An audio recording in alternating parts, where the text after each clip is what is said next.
بسم الله الرحمن الرحيم. السلام عليكم ورحمة الله وبركاته. كلنتي وعنا وناكسنا قيارتا ودنا قداونيسا إيد الكيمبا halkan waa jananka youtube-ka aan ku leeyahay meel walba aad joogtaan waxaan idin leeyahay waqtiga idin wacnaado ilaahayna dhammaantiin ha idin xifdiyo ilaahay ha idin barakeeyo haddaad saaxiib ila tahay waad ku maadsan tahay haddaad igu cusub tahayna si ay kuu soo gaaraan macluumaadka aan soo gudbinno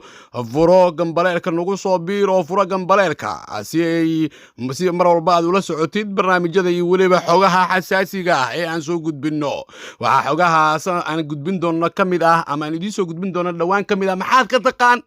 tobanka ganacsade ee ugu taajirsan Soomaaliya godhow ayaad mawduucaasi maqli doontaan aqyaarey waxaan dhammaantiin aqyaarta hawada aan ku saaxiibnayo aan idin leeyahay ilaahay ha idin xifdiyo ilaahay ha idin barakeeyo dhammaanteen ilaahay umuuraheena sahlo allahumma la sahla illa ma jacaltahu sahlan faj'al umurana wa umur almuslimina kullaha sahla rabbana dhalamna anfusana wa in lam taghfir lana wa tarhamna lanakunanna min alqasirin allahumma la mani'a lima a'tayta wa la mu'diya lima mana'ta wa la qada illa qadayta wa la yanfa'u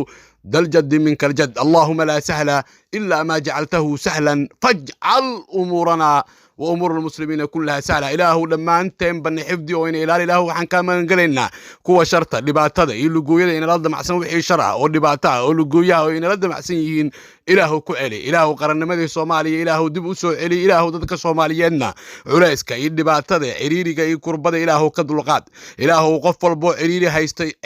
هيستام عريري كجرا أما كربة هيستو إله أدا كربة فيدي إله كربة قد لقات أو عريري إله قد لقات أو إله وقرقار إله أسماء ذا ونكسن الله لا إله إلا هو الرحمن الرحيم الملك القدوس السلام المؤمن المهيمن العزيز الجبار المتكبر الخالق البارئ المصور له الأسماء الحسنى إله حنكو ودي سنة إله لما أنتم بنو قرقار إله قفل باب أموره ليه إله أسال أنت أولاد الدونيسة إله أولاد باري هاسي أنت أولاد هايستان إله أولاد باري وقودك وحان قلي دونا وربحين كسابسان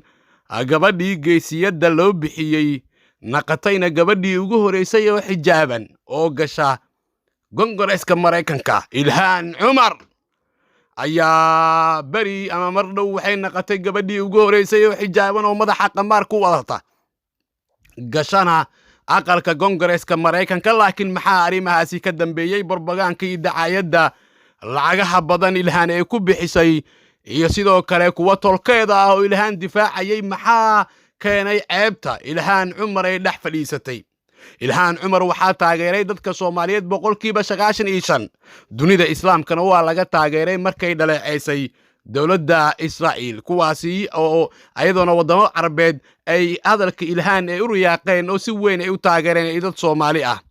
laakiin Ilhaan Cumar waxay sidoo kale dagaal meediyaha ama xagga Twitter-ka iyo Facebook-ga ee la gashay madaxweynaha Mareykanka Trump arintaasi ayay Soomaali badan oo xamaasadeysan waxay yiraahdeen waa gabadhii geesiyada ahayd waa gabadhii halyeyda ahayd waa gabadhii ugu horeysay qamar sida oo gashay aqalka Kongareeska Mareykanka maalmo kadib waxaa soo ifbaxay qayb ka mid ah fadeexadii Ilhaan Cumar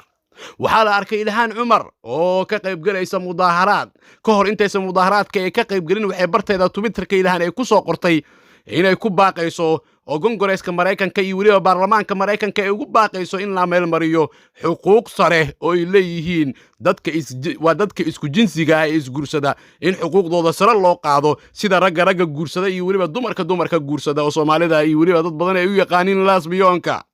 waxaana Ilhaan Cumar dad badan ay la yaabeen qoraalkii ay soo qortay waxaana durbadiiba Ilhaan hoos u dhacay taageeradeeda dadkii Carabeed ee taageersanaa iyo in badan oo Soomaali ka mid ah waxay yiraahdeen Ilhaan ma dhici karto waxaan ay soo qortay Ilhaan ma aha Ilhaan qofka soo qoray waa wax laga sameystay dhowr maalin kadib mudaaharaad weyn oo Mareykanka ka dhacay waxaa la arkay Ilhaan oo sidata calankii iyo dharkii dadka isku jinsiga ah ee isguursada oo waa ragga guursada iyo dumarka guursada kana qayb galaysa dibadbax kooxdaasi oo Ilaahay xaaladooda uu og yahay ay soo qaban qaabiyeen ayaa la arkay Ilhaan oo meesha ka niikinayso taas oo keentay in Ilhaan Cumar dhulka ay sii gasho waxaase Soomaalidii oo yaaban waxaa ku soo haray oo kali ah tolkeed oo Ilhaan meediyaha ka taageerayay tolkii in badan oo kamid ah xoogaha iimaan leh Allah ka cabsina ku jira waa tolka Ilhaan Cumar waxay Ilhaan ay ka quusteen markii saygeeda 30 sano ay isqabeen Axmed Xirsi door weyn ka ciyaaray campaign-kii Ilhaan Cumar ee kaga mid noqotay Kongareeska Mareykanka ay raacdaysay oo maxkamad ay geysay tirana waa in ninkan laga furaa oo maxaa dhacay markii la yirina ay tiri waxaan saaxiib la naqday Tom oo gacan yaro u ahaa oo waxayna si cad Ilhaan ay u tiri gogasha ayaan kaga helay waa saaxiibkay waa boyfriendkayga ninkan ma doonayo taas oo dad badan oo Soomaali ah iyo waliba kuwa tolkeeda ah madaxa ay la qabsadeen Ilhaan ay ka sabreen waxaana gabadhii geesiyada ahayd gabadhii islaamka ahayd ee ugu horeysay ee qamaarka ku gasha Kongareeska Mareykanka qoraaladana ka soo qorta dawladda Israa'iil lana dagaashay madaxweynaha Mareykanka Trump waxay ku soo aruurtay aakhirkii inay tiraahdo ragga way isguursan karaan haloo gaamin gareeyo dumarka ha guursadaan oo gabadheeda ayaan ka bilaabaya subhanallah waxaana arintaasi dadka Soomaaliyeed ee la naqatay fajac la yaab ama kaag kuwa badan oo idinka kamid ah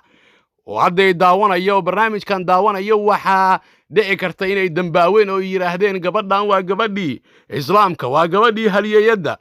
laakiin wax dambi ah kuma liidin oo maxaa yeelay maad ogeynina in Ilhaan Cumar ay taageerto in ragga ay isguursadaan subhanallah dumarka uu guursado kaaga sii darane wiilkii Soomaaliga ahaa ee muslimka ahaa ee qabay Axmed Xirsi ayaa asoo qaba waxay boyfriend ay ka samaysatay ama saaxiib ay ka dhigatay oo sariirta ay la seexatay nin lagu magacaabo Tom taas oo dhaqanka Soomaalida iyo waliba midka islaamka ba ka baxsan waxaana Ilhaan Cumar ay arintan ay dad badan ay sheegeen in maskaxiyan Ilhaan ay u baahan tahay in la baaro waa kuwa qiilka u sameynaya Ilhaan Cumar laakiin sidaan barnaamijyo hore aad u daawateen waxaa jira kuwo Allah subhanahu wa ta'ala nabi Muhammad sallallahu alayhi wa sallam iyo diinta ay ku abtirsadaan ka jecel qabiilka isla markaana qof aysan ka seenin uu jalboonaya aysan u jeedin in waxa Ilaahay uu ka caroonayo ah ragga inay isguursadaan dumarka uu guursado qofka taageerayo arintaas u gaamin gareynaya qofka si taageeraya muxuu naqan karaa waa qof ku qanacsan in ragga ay isguursadaan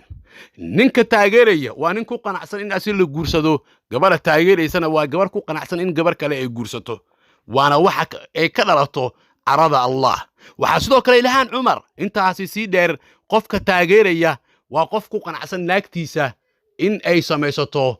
boyfriend ama saaxiib asoo qaba oo wali ay samaysato saaxiibka qofka ay ka dhiganayso inuu noqdo qof gaal ah shariicada islaamka ma qabto qofka muslimka ah ama gabadha muslimada ah in ay guursato nin gaal ah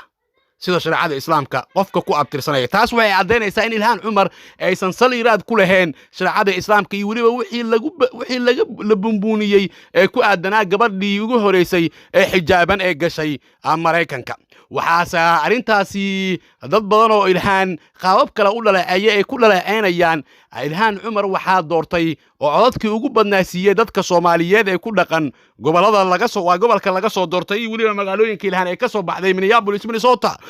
kuwaasi oo si weyn Ilhaan Cumar u taageeray laakiin Ilhaan aakhirkii dadkii taageeray iyo kuwii oo u codeeyayba albaabada ayay ka xiratay iskaba dhaaf qof inay wax u qabatay seegeedii 30 sano ay isqabeen caruurta ay isku dhaleen 20 sano hadda ay marayaan ayay nin gaal ah ee ka raacday waxaana sidoo kale si weyn Ilhaan dhaleeceen ugu soo jeedinaya dadka Oromada oo codadka ugu badan Ilhaan ay ka heshay oo Afrikaannimo ugu codeeyay waxaana xafiiskeeda ay ka shaqo gelisay laba wiil oo isku deegaan ay yihiin oo reer ay yihiin oo ilmaadeer ay yihiin taas oo dadkii Oromada ay la siyaabeen waxaana hadda Ilhaan Cumar caawa aad naga qoraysaan in doorashada soo socota Ilhaan ay wajahayso inaysan soo naqanin nacalada ee qofka haday ku dhacdo Ilaahay uu caroodo oo Ilaahay uu isku dayo inuu qiyaano wuxuu aakhirka u dambeynayaa inuu qasaaro oo Ilhaan waxaad arki doontaan afka taagaysa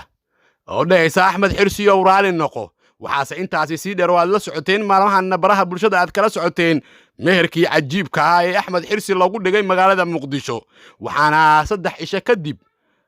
ka dhici doona Mareykanka iyo Muqdisho xaflada waaweyn oo aroos uu dhiganayo Axmed Xirsi iyo afadiisa cusub ee Ladan waxaana dad badan ay sheegeen Axmed Xirsi inuu yahay nin karmeed aad u adkaysi badan asoona wali afkiisa wax hadal ah uusan ka soo bixin waxaana ila xoogaala oo aan helnay oo barteena youtube-ka ee heshay xaqiijinayaan in lacag ku dhow $1 milyan xisbiga mucaaradka Axmed Xirsi uu u sheegay si uu u hadlo laakiin Axmed arrintaasi uu doorbiday inuusan ka hadlin waa sida ila madax bannaan ee inoo xaqiijiyeen waxaana ii naqanaysaa Ilhaan Cumar qofkii maalmo la buunbuuniyey laakiin ceebteeda ilaahay banaanka u keenay waxaase muhiim ah qof walba oo i daawanaya ogaaw ilaahay lama qiyaani karo maalin iyo weliba saacad ilaahay koonkan asaa uuntay ha isku dayin magaca ilaahay inay ku qaraabatid laakiin haddaa arrintaasi samaysid adduunyo iyo aakhiraba waxaa kuu dambaynaysa khasaare iyo hoog